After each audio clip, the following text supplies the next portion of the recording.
The amazing group Faithless once told us that God was a DJ, and it appears this may have actually come true. A cathedral in Peterborough has been slammed, apparently, over a £39 a ticket Ibiza-themed concert to take place on All Souls Day. Peterborough Cathedral has been slammed for its plan to host £39 a ticket Ibiza-style concert. All Souls Day in the Cambridgeshire city will bring a night of Ibiza classics, invariably including that absolute banger from Faithless, featuring saxophonist and DJ double act Lovely Laura and Ben Santiago at the 12th Century Religious Centre. Cathedral staff said the money was vital for paying bills and building the congregations, but critics have seen the event as evidence that the cathedral is losing confidence in their core mission. Now, the lack of attendance at the cathedral is most likely down to the fact that there are fewer practising Christians in the UK. The number of people who identify themselves as religious as a whole has reduced in the past few decades, and certainly the way that the religious makeup of the country has gone in the past couple of decades has seen a significant shift, and we all know why that is. So it is incredibly likely that the income from the church has dropped as a whole, and that includes in individual venues such as Peterborough Cathedral, and it's quite understandable that the upkeep of these amazing buildings, and whether you're religious or not, it's hard not to appreciate the architecture, the upkeep of these buildings must be sizable. Sorry to interrupt the video, just wanted to say a quick thank you to everyone who supports the channel.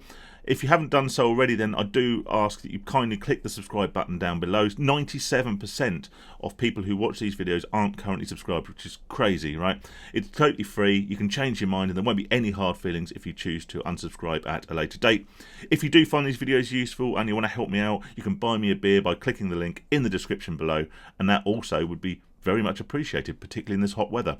Anyway, back to the video. And they are using the opportunity to use a wide open space, which possibly actually is ideally geared up for an Ibiza style party, to help generate revenue through less traditional streams. Peterborough Cathedral, the burial place of Henry VIII's first wife, Catherine of Aragon, follows its Canterbury counterpart, which raised £12,000 through sellout nights earlier this year. I can just imagine there all the priests and the vicars and what are they, the cardinals with the big pointy hats giving it some lard with their glow sticks. I think it'd be a fantastic sight, to be honest with you. Canterbury Cathedral's two silent discos also sparked uproar, with crowds of ecclesiastical Christian protesters gathering outside the Kent venue to sing hymns as ravers entered in February. Personally, I can't think of a venue that is better suited to a silent disco than a cathedral. However, if there is to be uproar, it's purely for the pointlessness of silent discos as a whole, rather than for the venue they are taking place in. I do also like the idea that there are protesters singing hymns outside a church, whilst inside the church there are people raving out to some old school house. I also like the idea that there might be a bunch of ravers one Sunday afternoon standing outside a church, singing a few club classics, whilst people inside are busting out a bit of all things bright and beautiful. Peterborough Cathedral's head of marketing and communication, maybe I'm naive, but I didn't believe that a cathedral would have a head of marketing and communication, but it goes to show how little I know. Paul Stainton said there was no choice but to diversify the use of the building. And I'm actually in agreement with him. Whether or not you are religious, these are very large buildings suitable for a number of events and a number of occasions. And if you are to keep those buildings well maintained, and like I say, they are very impressive pieces of architecture, then using the building outside of normal times of prayer and normal times of worship seems like a logical option. Now, I'm not saying any of this to belittle people who have religious faith. I personally don't. However, if you take comfort in a religion, and if you don't impose that religion on other people, then good luck to you. And I wish you, dare I say, Godspeed in that bringing you comfort and bringing you pleasure in life and giving you meaning and purpose. And dare I say that I'm also a strong believer in a lot of significant traditional Christian values. I think that even if we don't take the religious aspect away from Christianity, it certainly teaches us a lot of good values for how to live our lives in a moral and productive fashion. He highlighted to the Telegraph that the cathedrals are self-funding, getting no money from the Church of England. Our electricity bill has gone up £120,000 this year, it revealed. That'll be the high ceilings, of course.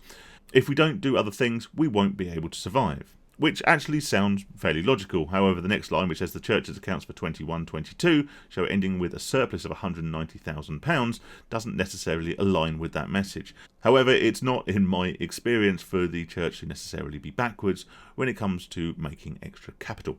Mr. Staten also hoped that non-religious events such as November the 2nd's concert might attract new faces to the cathedral, and added that the cathedral will be completely cleaned up and ready for normal worship in the morning.